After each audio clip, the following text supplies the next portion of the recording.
الحمد لله نحمده ونستعينه ونستغفره ونؤمن به ونتوكل عليه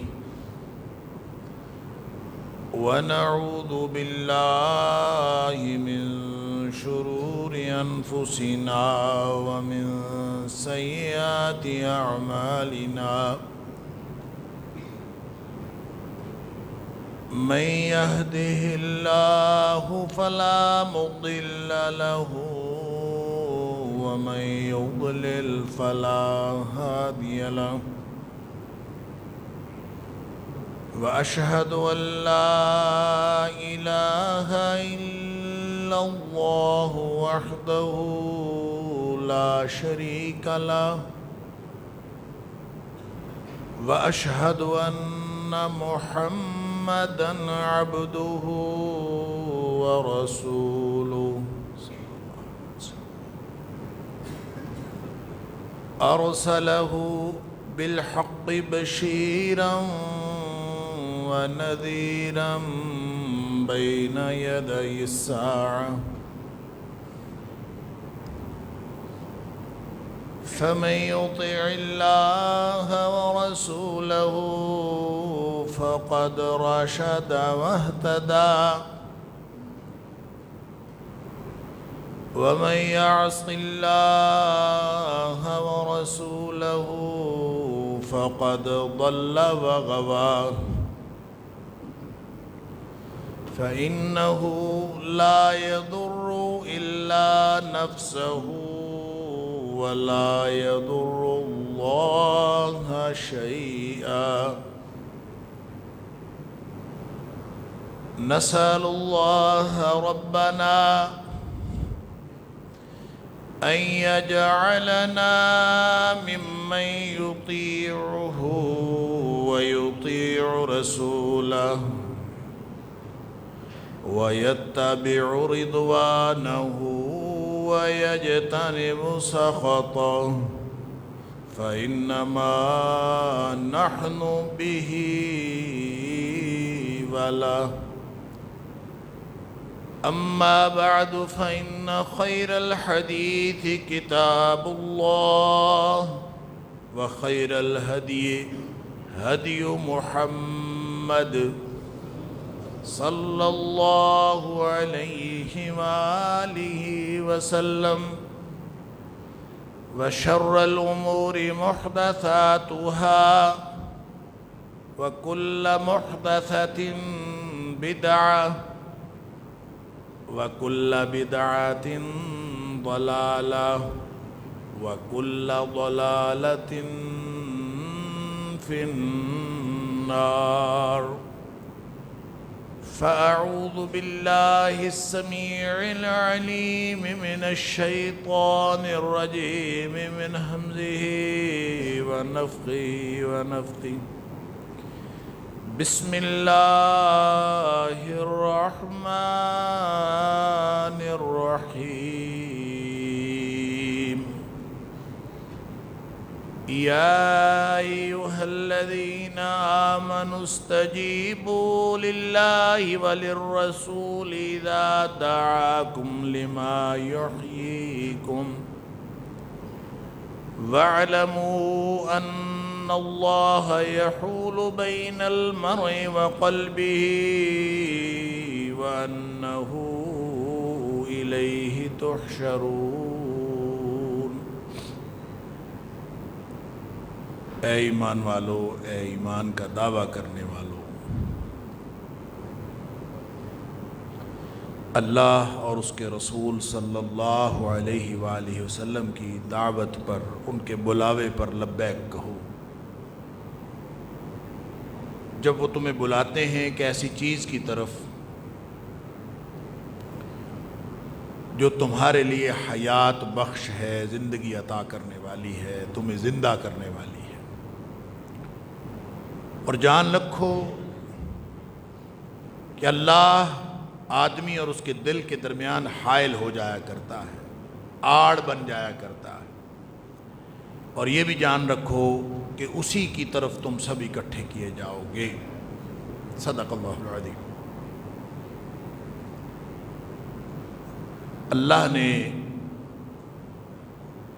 تھوڑا سا شعور اور عقل اور تھوڑا سا وقتی اختیار دے کے انسان کو جو امتحان کے لیے دیا ہے، اس شعور کو عطا فرمانے کے بعد اس دنیا میں بھیجا،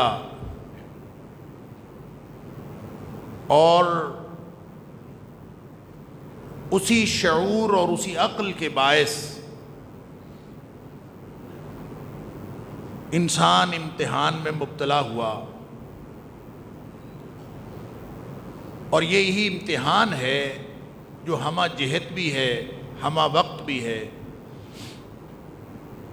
مشکل بھی ہے، فکر کا امتحان بھی ہے، شعور کا امتحان بھی ہے، عقل کا امتحان بھی ہے، عمل کا امتحان بھی ہے، انفرادی امتحان بھی ہے، اجتماعی طور پر معاشروں اور قوموں کا امتحان بھی ہے، اور یہ ہر وقت یہ امتحان جاری رہتا ہے۔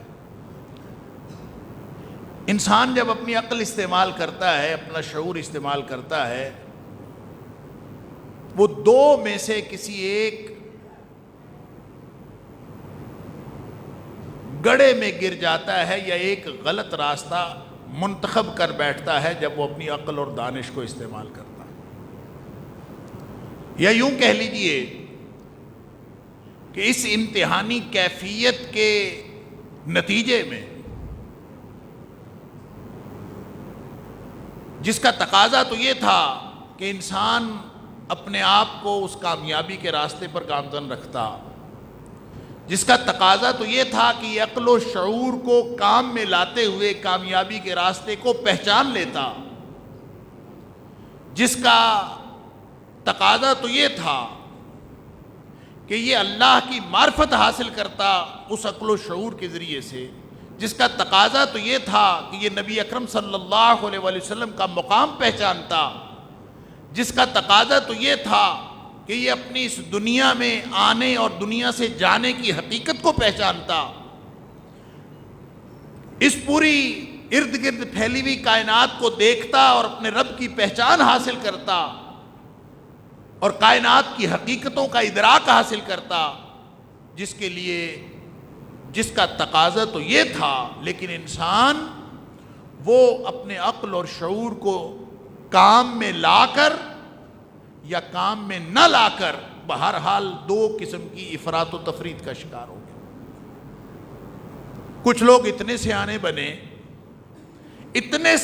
بنے کہ انہوں نے سب کچھ عقل و شعور کو سمجھ لیا۔ اللہ اکبر۔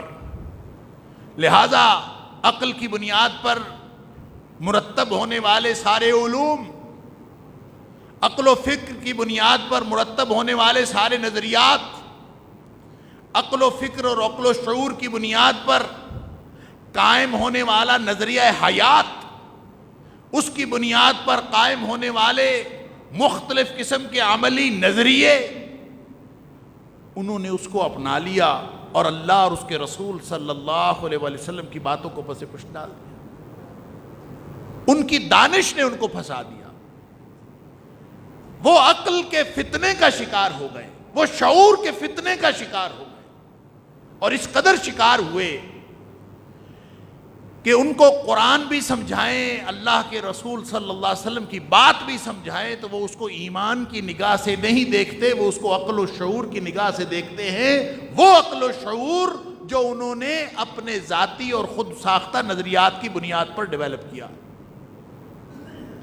لہذا کبھی آپ کو سائنس کی ڈیفینیشن بتا دیں گے، کبھی آپ کو علم کی بنیادیں بتا دیں گے، کبھی وہ آپ کو علم کا وہ پورا پروسیس بتا دیں گے کہ سائنسی علم اس طرح سے آگے بڑھتا ہے، پہلے مفروضہ ہوتا ہے، پہلے ایک ہائپوتھیسس قائم کیا جاتا ہے، ایک فرضیہ قائم کیا جاتا ہے، اس کے بعد ایک ایکسپیریمنٹ ہوتا ہے، پھر ایکسپیریمنٹ کر کے مشاہدے کی بنیاد پر قائم ہونے والا مفروضہ اور فرضیہ جب وہ تجربہ گاہ کے ذریعے سے ایک کلیہ اور قاعدہ بنتا ہے تو اس کو علم کہتے ہیں۔ پھر اللہ کے قرآن کی آیات کو، نبی اکرم صلی اللہ علیہ وآلہ وسلم کے فرامین کو، اور اللہ اور اس کے رسول صلی اللہ علیہ وسلم کے فرامین سے حاصل ہونے والے علم کو وہ اپنی کی ہوئی خود ساختہ علم کی تعریف پر پورا اتارنے کی کوشش کرتے ہیں. پورا اتر گیا تو مان لیا، پورا نہ اترا تو نہ مانا. اللہ اکبر. دانش کا فتنہ، عقل کا فتنہ. اور اس کی دوسری انتہا یہ ہے کہ عقل و شعور کو سرے سے کام میں نہ لائے، بلکہ عقل کا، فکر کا، شعور کا تقاضا کیا ہے وہ سب کو چھوڑ دیں اور ہر اس بات کے پیچھے لگ جائیے. یعنی جس کو آپ کہتے ہیں ضعیف الاعتقادی، جس کو آپ کہتے ہیں کہ مختلف باتوں کو مختلف چیزوں کے ساتھ منسوب کر کے ایسا جاہلانہ رویہ اختیار کر لینا، پھر اس کی کوئی انتہا نہیں ہے. جب آپ عقل و فکر کی حدود سے نکل گئے، شعور کی حدود سے نکل گئے، جس نے انسان کو با حیا بنانا تھا اس میں سے نکل گئے، جس نے انسان کو محدود رکھنا تھا اس میں سے نکل گئے. جب آپ نے عقل و فکر کا تقاضا پسے پشت ڈال دیا تو پھر اس کے بعد حد کون سی باقی رہ گئی؟ پھر تو حد ہی کوئی نہیں باقی رہی. یہ وہی بات ہے جو نبی اکرم صلی اللہ علیہ وسلم نے فرمائی، اذا لم تستحی، اذا لم تستحی، جب تو حیا نہ کرے، حیا کی حدود سے باہر نکل جائے. حیا کہتے ہیں اپنے آپ کو محدود رکھنے سے، اور اپنے آپ کو محدود جو شخص نہ رکھے ان حدود کے اندر، جس کو قرآن بار بار کہتا ہے تلک حدود اللہ، تلک حدود اللہ، اللہ اکبر، اس حد سے باہر نہ نکلیں. جب انسان ان حدود سے باہر نکل جاتا ہے تو پھر کون سی چیز روکنے والی باقی رہتی ہے؟ اذا لم تستحی فاصنع ما شئت، جب تو نکل گیا باہر تو پھر جو مرضی کرتا، پھر کو روکنے والا کون؟ اللہ اکبر. یا اس کو دوسرے لفظوں میں یوں بیان کیا گیا کہ اذا فاتک الحیاء، جب حیا ختم ہو گئی، روکنے والی جو لمٹ تھی وہ ختم ہو گئی. وہ ایک جذبہ ہے، ایک عقل و شعور کا تقاضا ہے. وہ کوئی سامنے ڈنڈا لے کے بندہ نہیں کھڑا ہوتا، عقل و شعور کا ایک تقاضا ہے. یہ جو اکثر میں مثال دیا کرتا ہوں کہ آپ اگر گاڑی ڈرائیو کرتے ہوئے ریڈ لائٹ پہ جا کے کھڑے ہو جاتے ہیں تو کون سی چیز روکتی ہے آپ کو؟ یہ تو ہمارے یہاں بگڑی ہوئی فطرت کے لوگ ہیں جن کو صرف سزا روکتی ہے اور کوئی چیز نہیں روکتی. وگرنہ انسان رک جاتا ہے کسی حیا کی وجہ سے. باپ کے سامنے بیٹے کے پاس علم زیادہ ہو، الفاظ بھی زیادہ ہوں، گلے سے آواز بھی زیادہ زوردار نکلتی ہو، لیکن وہ باپ کے سامنے خاموش ہو جاتا ہے. کس وجہ سے؟ کہ وہ باپ ہے اور میں بیٹا ہوں. گلے سے آواز نکلنے کے باوجود، الفاظ ہونے کے باوجود، دلائل کا ایک پورا ذخیرہ ہونے کے باوجود، اس کو جو روکتی ہے باپ کے سامنے نگاہیں جھکانے پر، جو چیز مجبور کرتی ہے وہ حیا ہے. نہیں رہی تو جو مرضی کہہ دے. استاد کے سامنے زیادہ علم رکھنے والا شاگرد موجود ہوتا ہے، لیکن وہ استاد کے سامنے نہیں بولتا. کیوں؟ حیا مانے ہیں. جب وہ نہیں رہی تو جو مرضی کرے. اگر کسی نے یہ اصول نہیں سمجھنا کہ ریڈ لائٹ کیوں لگائی ہوئی ہے، یہ انسانوں کے لیے، تو پھر وہاں ایک سپاہی نہیں، آپ 10 سپاہی بھی کھڑے کر دیں تو جو بے حیا آدمی ہے اس نے پھر بھی بے حیائی کرنی ہے. اللہ اکبر. اذا لم تستحی فاصنع ما شئت. حدود ہے، عقل و شعور کا تقاضا ہے. جب اس کو آپ نے پس پش ڈال دیا پھر جو مرضی کریں. ہم نے عقیدے کے اعتبار سے، ہم نے علم کے اعتبار سے، ہم نے اس بنیادی فکر اور عقل کے تقاضوں کو پس پش ڈال دیا جو اللہ اور اس کے رسول صلی اللہ علیہ وسلم نے ہمیں بتائے تھے کہ انسان اپنے عقل و شعور کو استعمال کر کے ان حدود کے اندر رہے. لہذا کوئی حد باقی نہ رہی. پھر انسان نے کبھی، وہ انسان جس کو کہا تھا اللہ نے کہ وَلَقَدْ كَرَّمْنَا بَنِي آدم، اس کو تو ہم نے ساری مخلوق کے اوپر فضیلت عطا فرمائی تھی، اللہ اکبر، جس کو ہم نے تکریم عطا کی تھی، یہ اشرف المخلوقات، یہ پھر ڈھیریوں کے سامنے جھکتا دیکھا گیا، یہ پھر قبروں پہ سجدے کرتا دیکھا گیا، یہ جڑی بوٹیوں کو سجدہ کرتے دیکھا گیا، یہ پتھروں کے سامنے جھکتے دیکھا گیا، حتیٰ کہ اس نے دنیا کائنات کی کوئی چیز نہیں چھوڑی۔ بعض اوقات انسانوں کے اعضاء کے سامنے جھکتا دیکھا گیا، انسانوں کے سامنے سجدہ کرتا دیکھا گیا، اور دنیا کائنات کی کوئی چیز ایسی نہیں ہے جس کے سامنے یہ سجدہ ریز نہ ہوا ہو۔ جہالت یہ دوسری انتہا ہے۔ اللہ اکبر، اللہ فرماتا ہے یا ایھا الذین آمنو، اے ایمان کا دعویٰ کرنے والو، اگر ایمان ہے ٹٹولو ذرا، ہے انسان اگر ایمان رکھتا ہے، یا ایھا الذین آمنو، تم نے جو دعویٰ ایمان کیا اس کا مطلب کیا ہے؟ اللہ، اس کا مطلب یہ ہے کہ تمہاری عقل و شعور ڈیویلپ ہو گئی ہو، عقل پر اعتماد کرنے کی بنیاد پر تمہارے جتنے مرضی نظریات بن گئے ہو، تمہاری سائنس نے جتنی مرضی ترقی کر لی ہو، یا ایھا الذین آمنو، اے ایمان کا دعویٰ کرنے والو، اے ایمان والو، اگر دعویٰ ایمان ہے تو سائنس جو مرضی کہتی پھرے، تمہاری جہالت جو مرضی کہتی پھرے، ماننی وہ بات ہے جو اللہ اور اس کے رسول صلی اللہ علیہ وسلم۔ اللہ اکبر۔ صدیق اکبر رضی اللہ تعالیٰ عنہ نے یہی تو ایمان کی حقیقت ہمیں سمجھائی تھی، کہ جب اس نے کہا تھا ابو جہل نے اور دیگر جو کفار تھے، وہ تو بڑے خوش تھے کہ آج تو نعوذ باللہ من ذالک نبی اکرم صلی اللہ علیہ وآلہ وسلم کی کسی بات پر کوئی بھی ایمان نہیں لائے گا۔ ان کو کیا پتا ایمان کیا ہوتا ہے؟ کہتے بات مان کے دینے والی نہیں، یہ کوئی ماننے والی بات بھلا ہے کہ ایک آدمی رات کو مکہ مکرمہ سے اٹھے، مسجد اقصیٰ جائے، مسجد اقصیٰ سے پھر اٹھے، پھر آسمان پہ جائے، پھر دوسرا آسمان، تیسرا آسمان، ساتوں آسمان، اور سیر کر کے فجر سے پہلے واپس مکہ مکرمہ میں آ جائے؟ کوئی ہے ماننے والی بات؟ کوئی ہے عقل و فکر کا تقاضا پورا کرتی؟ کوئی ہے کسی سائنسی علم کی بنیاد بنتی؟ کوئی ہے کچھ؟ کہاں سے پتا چلے؟ کہاں سے پتا چلے کہ یہ بات کیسی ہے؟ یہ سوائے ایمان کے کسی اور بات سے پتا نہیں چلتا۔ اللہ، وہ کافر کیا جانے جو صدیق اکبر کو خبر دے رہے تھے کہ سنا ہے تمہارا دوست کیا کہہ رہا ہے؟ تو صدیق اکبر رضی اللہ تعالیٰ عنہ کا پہلا رسپانس یہ تھا کہ ایسا نہیں ہو سکتا، ایسا کیسے ہو سکتا ہے کہ ایک آدمی یہ مکہ مکرمہ سے اٹھے، عشاء کے بعد وہ وہاں موجود ہو، اور پھر وہاں سے اٹھے مسجد اقصیٰ جائے، پھر آسمانوں کا سیر کر کے صبح تک واپس آ جائے؟ یہ کیسے ہو؟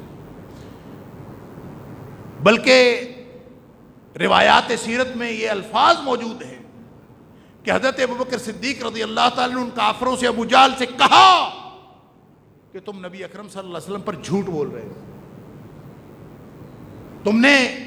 کیا تم جھوٹ بول رہے ہو؟ سوال کیا۔ انہوں نے کہا نہیں، ہم جھوٹ نہیں بول رہے، ہم جھوٹا الزام نہیں لگا، ہم تیرے دوست کی زبان سے سن کے آ رہے ہیں، جا کے خود دیکھ لو، وہ اس وقت مسجد میں بیٹھا خود بتا رہا ہے۔ تو اس وقت حضرت ابوبکر صدیق رضی اللہ تعالیٰ نے اس بات کی ضرورت بھی محسوس نہیں کی میں جا کے پوچھ لوں نبی اکرم صلی اللہ علیہ وسلم سے کہ اس کی توجیہ کیا ہے، اس کی سائنٹیفک ریزن کیا ہے، اس کی علمی بنیاد کیا ہے، اس کا عقل اور شعور کے معیار کے مطابق کیا معاملہ ہے، کچھ سمجھ لوں پھر میں بات کروں۔ نہیں، فرمایا اچھا اگر نبی اکرم صلی اللہ علیہ وسلم نے یہ بات فرمائی ہے، اگر نبی اکرم صلی اللہ علیہ وسلم نے یہ بات فرمائی ہے تو پھر ایسے ہو گیا ہے، پھر ایسے ہی ہوا ہے۔ وہ حیران ہو گئے کہ تو بغیر پوچھے بغیر بات کیے تصدیق کیے جا رہا ہے۔ اللہ، اس نے سوال کیا ابو جہل نے کہ آپ کو کیا ہوا؟ ابو بکر سیانے ہو اچھے بھلے، پہلے جا کے بات تو کر لو، کوئی سمجھ تو لو، پھر تصدیق کر لینا۔ فرمایا نہیں، تمہیں یہ بات سمجھ نہیں آئی؟ تم جس معیار پر، جس بنیاد پر اس کو اینالائز کر رہے ہو، وہ بنیاد تمہاری عقل ہے، تمہارا شعور ہے۔ میں جس بنیاد پر اس کو سمجھ رہا ہوں وہ ایمان ہے۔ اور وضاحت فرمائی کہ میں نے تو اس سے پہلے اس بات پر ایمان رکھا ہوا ہے اور اس سے پہلے اس بات کی تصدیق کی ہوئی ہے، بلکہ فرمایا اس سے بڑی بڑی باتوں کو میں نے مانا ہوا ہے، اس کی بڑی بڑی باتوں کی میں نے تصدیق کی ہوئی ہے۔ میں یہ مانتا ہوں کہ اس ساری کائنات کو بنانے والا ایک اللہ ہے، یہ بات میں مجھے نبی کریم صلی اللہ علیہ وسلم نے بتائی ہے۔ میں یہ مانتا ہوں کہ اس کے فرشتے ہیں، میں نے کبھی نہیں دیکھے، میں اس کو بھی مانتا ہوں۔ نبی اکرم صلی اللہ علیہ وسلم فرماتے ہیں کہ وہ فرشتہ صبح و شام میرے پاس پیغام لے کے آتا ہے اللہ کا، میں اس کو بھی مانتا ہوں۔ مجھے تو جو نبی کریم صلی اللہ علیہ وسلم فرما دے میں اس کی تصدیق کرتا ہوں۔ تم کون ہوتے ہو مجھے سوال کر رہے ہو؟ یا ایھا الذین آمنوا استجیبوا للہ وللرسول اذا دعاکم لما یحییکم۔ تمہاری زندگی نہ عقل و شعور کے تقاضے اور ان کے معیارات پورے کرنے میں ہے، اور نہ ہی جہالت میں ہے، نہ ہی عقل و شعور کے تقاضوں کو پس پشت ڈالنے میں ہے۔ قرآن نے تو بار بار کہا کہ غور و فکری کر لو، کچھ سوچ سمجھ لو کہ وہ اللہ جو پیدا کرنے والا ہے، کیا اس کا حق نہیں ہے؟ الا لہ الخلق والامر، جو پیدا کرنے والا ہوتا ہے حکم دینا بھی اسی کا حق ہوتا ہے، حکم دینا اسی کا حق ہے، جس نے پیدا کیا اسی کا حق۔ آپ کوئی چیز ایجاد کریں تو یہ الگ بات ہے کہ جو ایجاد ہوگی دنیا والوں کو یہ بھی وہم ہو گیا ہے کہ جو ہم ایجاد کرتے ہیں شاید یہ میری ملکیت ہے، لہذا دنیا اس کو رجسٹرڈ کرواتی ہے، اس کو پیٹنٹ کرواتی ہے۔ میرا نظریہ، میرا آئیڈیا، میری ایجاد، لہذا لوگ اپنے نام پہ پیٹنٹ کر لیتے ہیں۔ ایک شخص کی پروڈکٹ دوسرا شخص نہیں بنا سکتا، ایک کمپنی کی پروڈکٹ دوسری کمپنی نہیں بنا سکتی۔ وہ کہتے ہیں یہ اس کی ملکیت ہے، کیوں؟ پہلی دفعہ آئیڈیا اس کو آیا تھا، تو جس کو پہلی دفعہ آئیڈیا آئے وہ مالک بن گیا، اور جو آئیڈیا کی طاقت پیدا کرنے والا وہ مالک نہیں ہے۔ جو اس خیال کی طاقت عطا فرمانے والا، اس خیال کی توفیق عطا فرمانے والا، جس کے ہاتھ میں ساری توفیقات ہیں، جس کے ہاتھ میں ساری قدرتیں ہیں، تو کیا اس کا کوئی حق نہیں ہے؟ تیری مرضی کے مطابق سب کچھ ہونا چاہیے کیونکہ تو نے ایجاد کیا ہے۔ تیری مرضی کے مطابق کمپنیوں کو کانٹیکٹ کرنا چاہیے کیوں نے تو نے کام کیا ہے۔ اللہ واللہ عالم۔ فلیمنگ کے بارے میں کہتے ہیں کہ جس نے پینسلین ایجاد کی تھی، اس کو کسی نے، ظاہر ہے اس نے پینسلین ایجاد کی تھی، اور پینسلین جب آئی ہے دوائیوں کی دنیا میں، اس نے تو انقلاب برپا کر دیا۔ اور آپ دیکھیں کہ اس پینسلین فیملی سے اس کے بعد یہ تو میڈیکل کے جو طالب علم ہیں یا ماہرین جانتے ہیں کہ کتنا بڑا دنیا میں انقلاب برپا ہوا پینسلین آنے سے۔ اور پینسلین دریافت کرنے والا کون تھا؟ فلیمنگ۔ کہتے ہیں کہ اس کے بعد جو پہلی کمپنی کے ساتھ اس کا معاہدہ ہونے لگا، تو اس کمپنی نے اس کو جو پیسے آفر کیے کہ ہم تمہیں اتنے پیسے دیں گے، تو وہ حیران رہ گیا گنتی کر کے کہ اتنے پیسے مجھے دے دو، کیوں دینا چاہتے ہو مجھے پیسے؟ واللہ عالم اس بات کی حقیقت کیا ہے، لیکن تاریخ دانوں نے لکھا ہے کہ فلیمنگ نے وہ پیسے لینے سے انکار کر دیا۔ اس نے پہلے کہا کہ ایسے کرو کہ جتنے پیسے تم کہہ رہے ہو اس سے آدھے کر لو، اتنے زیادہ پیسے میں نے کیا کرنے، اس سے آدھے کر لو۔ انہوں نے آدھے کیے، پھر بھی اس نے حساب لگایا یہ تو بہت زیادہ ہے، ساری زندگی اگر اتنے پیسے مجھے ملتے جائیں گے تو میں نے اتنے پیسے کیا کرنے ہیں۔ پھر جب اس نے چوتھا حصہ کر لیا کہ چوتھا حصہ مجھے دے دے، تو پھر بھی اس نے حساب لگایا وہ بھی کئی کروڑ ڈالر بن جائیں گے، اور میں نے اتنے پیسے کیا کرنے۔ تو جب کمپنی والے جو اس سے بات کر رہے تھے انہوں نے اس سے پوچھا بھی تم اتنے بے نیاز کیوں ہو؟ تمہاری جائیداد ہے، تمہاری پراپرٹی ہے، تم نے ایجاد کی ہے، تمہیں تو چاہیے کہ تم اس سے بھی زیادہ مانگ لو، جو تم مانگو گے ہم تمہیں دیں گے، اس لیے کہ پراپرٹی تمہاری۔ اللہ اکبر۔ اب تھا تو کافر، لیکن وہ کہتا ہے کہ دراصل میں نے اس میں کچھ بھی نہیں کیا. وہ کہتا ہے بس میں تو بیٹھا تھا لیب میں، تو کئی سال سے محنت کر رہا تھا، تو یہ اچانک آ گیا ہے، مجھے نہیں، اس میں میری کوئی خوبی نہیں ہے. اللہ اکبر، کاش اس کو کوئی بتانے والا ہوتا کہ یہ جو تجھے خیال آیا ہے نا، یہ تیرا اللہ تجھے عطا کرنے والا ہے. اس کے دل میں شکر گزاری کے جذبات پیدا ہوتے، اس کو پتہ چلتا.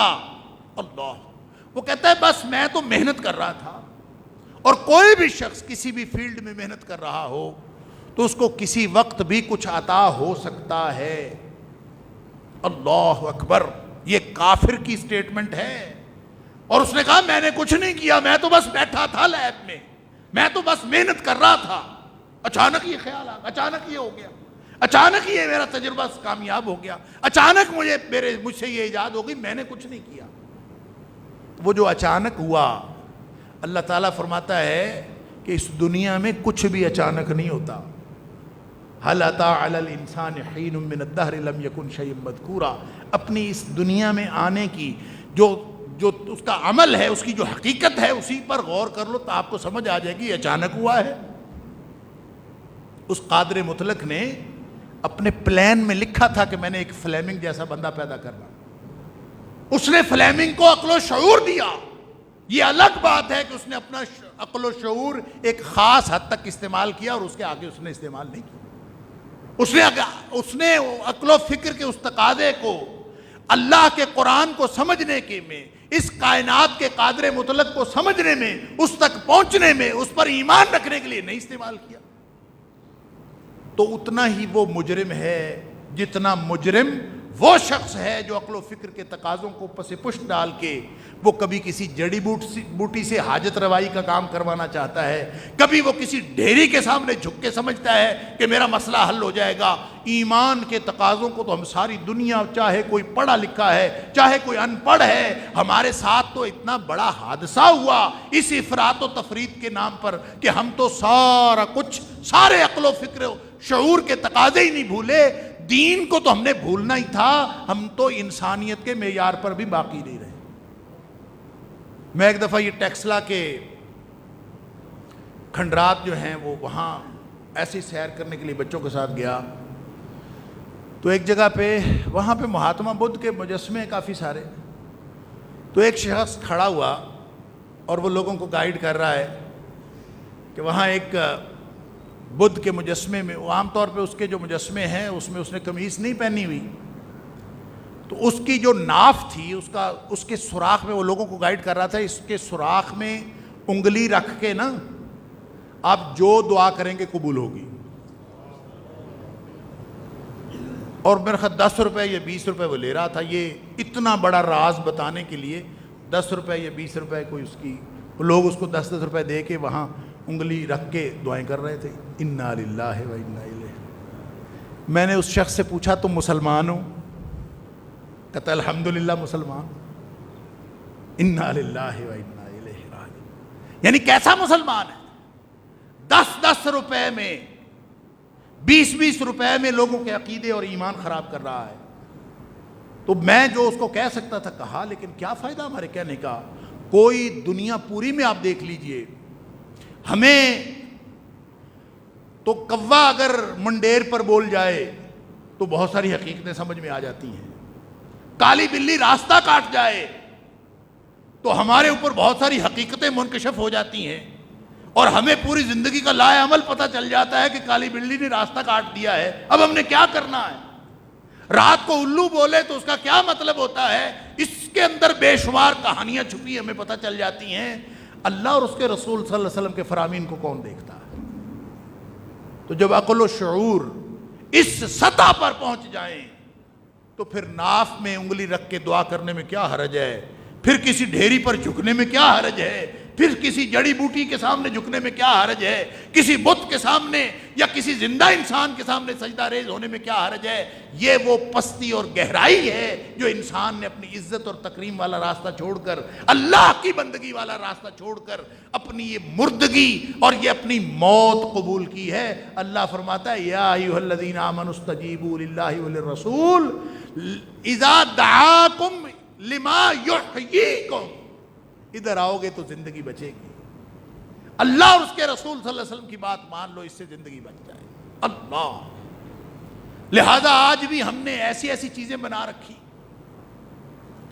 یہ منگل کا دن منحوس ہے بعض لوگوں کے خیال میں، بعض لوگوں کے خیال میں بدھ کا دن ٹھیک نہیں، بعض لوگ کہتے ہیں فلاں گھڑی جو ہے، اچھا ایک اور الٹا چکر کیا ہوا ہے، یہ جو علم نجوم والے ہیں نا، یہ بتاتے ہیں اس وقت تمہارا ستارہ الٹی چال چل رہا ہے۔ سبحان اللہ، اس وقت الٹی چال چل رہا ہے، اس وقت نہیں یہ کام کرنا۔ یہ بدبخت جن کے ساتھ ہم کئی 100 سال رہے ہیں نا، یہ ہمارے پڑوسی ہندوؤں نے، اور ہندو جو جوتشی اور نجومی ہیں، ایسا ان کے سارے جو علم نجوم ہے اور جو ان کا سارا کا سارا جو علم ہے، اس نے ہمیں اتنا اٹریکٹ کیا کہ کتاب و سنت کے تقاضوں کو بھول گئے۔ اللہ،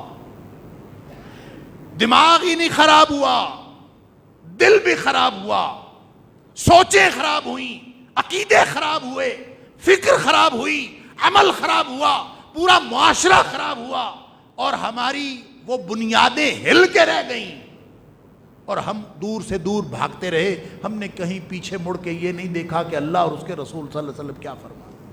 وہ بلائے جا رہے ہیں، آوازیں آ رہی ہیں۔ اللہ کے رسول صلی اللہ علیہ وسلم فرماتے ہیں،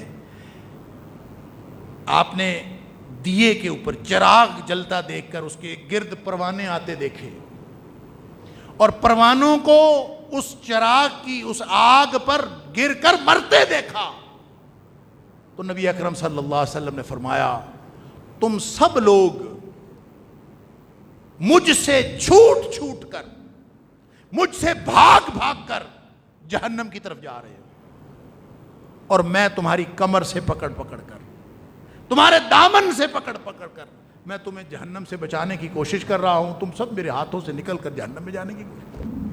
اللہ اکبر، نبی اکرم صلی اللہ علیہ وسلم جو فرما دے اس میں زندگی ہے، اللہ کا قرآن جو فرما دے اس میں زندگی ہے۔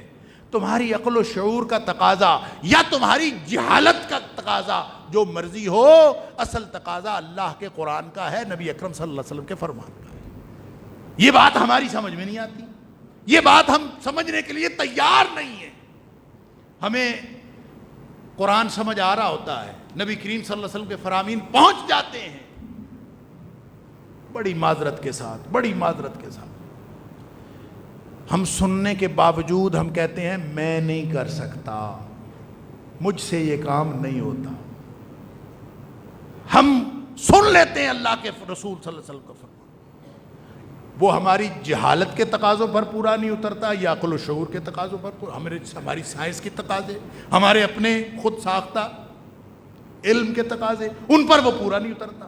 جب نہیں پورا اترتا تو ہم کہتے ہیں یہ میں نہیں کر سکتا، اللہ مجھ سے نہیں ہوتا۔ اور یہ اتنی خطرناک بات ہے، مجھ سے نہیں ہوتا۔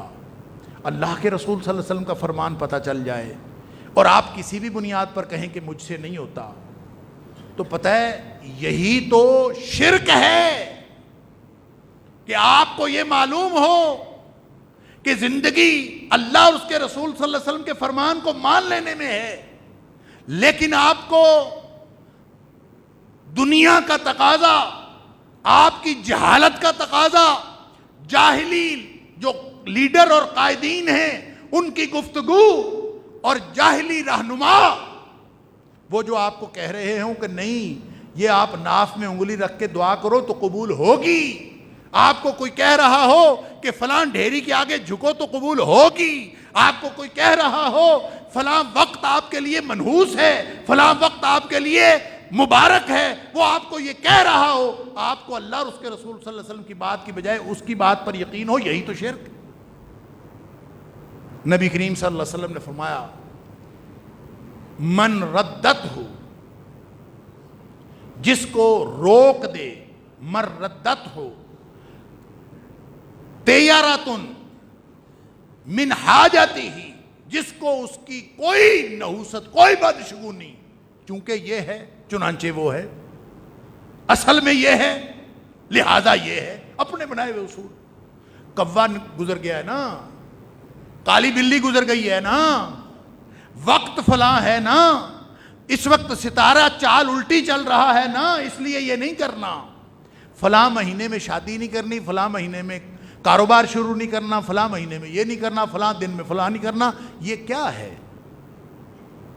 یہ بدشگونی کی وجہ سے ہے نا۔ بدشگونی کا معنی یہ ہوتا ہے کہ آپ کو یہ یقین ہو کہ یہ کام اس وجہ سے ہوتا ہے، اس وجہ سے نہیں ہوتا۔ جب آپ کو یہ یقین ہو تو یہی تو شرک ہے۔ اس لیے نبی کریم صلی اللہ علیہ وسلم فرمایا، جس کو بدشگونی کسی کام سے روک لے، مردت الطیرہ، جس کو بدشگونی نے روک لیا، من حاجتی ہی، کوئی کام کرنے سے روک لیا، فقد اشرک، اس نے تو شرک کیا۔ اللہ اکبر۔ اور پھر نبی کریم صلی اللہ علیہ وسلم نے دوہرا کے بات فرمائی، الطیرۃ شرک، الطیرۃ شرک، الطیرۃ شرک، کہ جو کسی بھی چیز میں تاثیر محسوس کرتا ہے۔ دیکھیں نمک میں نمکیت ہے نا، چینی میں میٹھا ہے نا، زہر میں سمیت ہے نا، اس کو زہر کے اندر مار دینے کی طاقت ہے نا۔ تو یہ سمجھنا کہ اللہ مجھے زہر سے نہیں بچا سکتا، چینی کھاؤں گا تو بچوں گا، زہر کھاؤں گا تو مر جاؤں گا، اگر کسی نے یہ سمجھا کہ یہ نوعیت، یہ مارنے کی طاقت زہر کے اندر ہے، اللہ کے ہاتھ میں نہیں، تو یہ شرک ہے۔ چینی کھانے سے بھی بندہ مر جاتا ہے، سانپ کے ڈسنے سے تو مرتا ہے، سوئی لگنے سے بھی مر جاتا ہے، بلکہ کچھ بھی نہ لگے تب بھی مر جاتا ہے۔ جب آپ کو یہ معلوم ہو کہ جو حقیقت ہے نا دنیا کائنات میں، جو بھی تاثیر کی حقیقتیں ہیں، ان کے اندر کوئی حقیقت نہیں ہے، اصل حقیقت اللہ کے پاس، اصل طاقت اللہ کے پاس۔ پھر آپ کو ایسے نظر آئیں گے لوگ جیسے خالد بن ولید رضی اللہ تعالی عنہ کے بارے میں آتا ہے کہ جب ان کو کسی کمانڈر نے ڈرایا، کافر کے کمانڈر نے، کہ ہماری یہ جو تلواریں ہیں یہ اس زہر میں بجھی ہوئی ہیں۔ اس دور کے جو مہلک ترین ہتھیار ہوتے تھے، سب سے زیادہ خطرناک ہتھیار وہ ہوتے تھے جو زہر میں بجھے ہوئے ہوتے تھے۔ اس کا مطلب یہ ہوتا تھا کئی جتنا لوہا اس میں لگا ہوتا ہے اتنا وہ زہر لیتے تھے، اور انتہائی مہلک زہر لیتے تھے، اس کے اندر اس کو گرم کر کے بجھاتے تھے، پھر وہ ساری زہر کی سمیت جو ہے، زہر کی ساری جو مہلک اس کے اثرات ہوتے ہیں وہ اس ہتھیار کے اندر آ جاتے تھے۔ لہٰذا کسی کو ذرا سی بھی خراش آ جاتی تھی تو موت کے علاوہ اس کا کوئی نتیجہ نہیں نکلتا تھا۔ تو وہ اس نے زہر کا پیالہ منگوایا اور اس نے کہا کہ تمہیں پتہ ہے کہ ہمارے یہ جو سارے ہتھیار ہیں اس زہر میں بجھے ہوئے ہیں، اور اس میں سے ذرا سا ایک قطرہ نیچے پھینکا تو ارد گرد کی ساری جگہ جل گئی۔ اتنا خوفناک زہر، ایک قطرہ پھینکنے سے ارد گرد کی چیزیں جل گئی، ڈرایا۔ اللہ، تاریخی روایت ہے، واللہ عالم اس کی حقیقت کیا ہے۔ تو کہتے ہیں کہ خالد بن ولید رضی اللہ تعالیٰ عنہ نے وہ پیالہ پکڑا اور پکڑ کے پی لیا، بسم اللہ الذی لا یضر مع اسمہ شیء فی الارض ولا فی السماء۔ اے کافر، تو سمجھتا ہے کہ تاثیر زہر میں ہے؟ تاثیر اللہ کے ہاتھ میں ہے۔ بسم اللہ الذی لا یضر مع اسمہ شیء فی الارض ولا فی السماء، اس ذات کے بابرکت نام سے شروع کرتا ہوں، اس کے نام سے پی رہا ہوں۔ بسم اللہ الذی، وہ ذات لا یضر مع اسمہ، جب اس کا نام آ جائے تو دنیا کائنات میں کوئی چیز ذرہ رساں رہ ہی نہیں سکتی، کوئی نقصان دے ہی نہیں سکتی۔ بسم اللہ الذی لا یضر مع اسمہ شیء فی الارض ولا فی السماء وہو السمیع العلیم، دنیا کائنات کی کوئی چیز تکلیف دے ہی نہیں سکتی، نقصان دے ہی نہیں سکتی جب اس کا نام لے لیا جائے۔ یہ پکڑا اور چپ کر کے پی گئے۔ چل تو اپنی زہر سے ڈرا لے۔ تو کہنے کی بات یہ ہے کہ اسباب پیدا کرنے والا وہ ہے، اگر کسی کے ذہن میں یہ یقین پیدا ہو جائے کہ تاثیر اسباب میں ہے تو یہ شرک ہے، اور توحید یہ ہے، زندگی یہ ہے، موت سے بچنا یہ ہے، زندگی بخش اور حیات بخش دین کا تقاضا یہ ہے، اور عقل و فکر کا تقاضا یہ ہے کہ ہر سبب کے اندر جو تاثیر پیدا کی ہے وہ اللہ نے پیدا کی ہے۔ لہٰذا اگر یہ عقیدہ ہو تو یہ درست ہے۔ نبی اکرم صلی اللہ علیہ وسلم نے جو فرمایا لا عدوى ولا طیرہ ولا سفر ولا ہامہ، اس کا یہی معنی ہے۔ لوگ کیا سمجھتے تھے کہ بیماری کے اندر متعدی پن ہوتا ہے، بیماری اپنے اندر ایک ایسی نوعیت رکھتی ہے، اپنی نوعیت میں وہ دوسروں کو لگ سکتی ہے۔ فرمایا لا عدوى، بیماری نہیں لگتی بھائی، بیماری کے اندر کیا ہے، کیا اس کے پاس طاقت کہ وہ کسی اور کو لگے۔ ولا طیرہ، کوئی بدشگونی نہیں، کوا نکلے، 1000 کوے بھی آپ کے منڈیر پہ آ کے بولیں، اس کا کوئی تعلق نہیں آپ کی زندگی کے ساتھ۔ ستاروں کی الٹی سیدھی چالوں کے ساتھ کوئی تعلق نہیں ہے۔ نبی اکرم صلی اللہ علیہ وسلم نے بارش ہوئی، فرمایا اس بارش کی وجہ سے بہت سارے مومن ہو گئے، بہت سارے کافر ہو گئے۔